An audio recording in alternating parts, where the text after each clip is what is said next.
একজন প্রবাসী, যে কোনো একজন বিদেশিকে একবার জিজ্ঞাসা করো, ছেলে বাপ, ছেলেরা জিজ্ঞাসা করো একজন প্রবাসীকে যে টাকাটা জমাইতে কি পরিমাণ কষ্ট,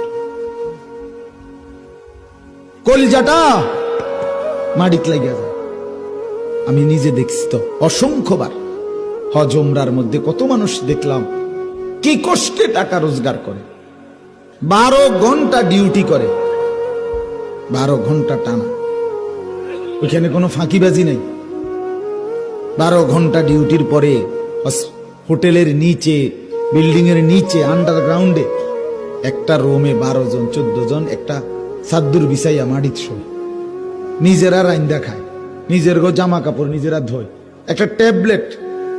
এক ছেলে একদিন আমারে কইতেছে, হুজুর আজ 11 বছর বিদেশ, একটা ট্যাবলেট জীবনে কেউ কোনোদিন নাই, কত খুল্লা দিবে।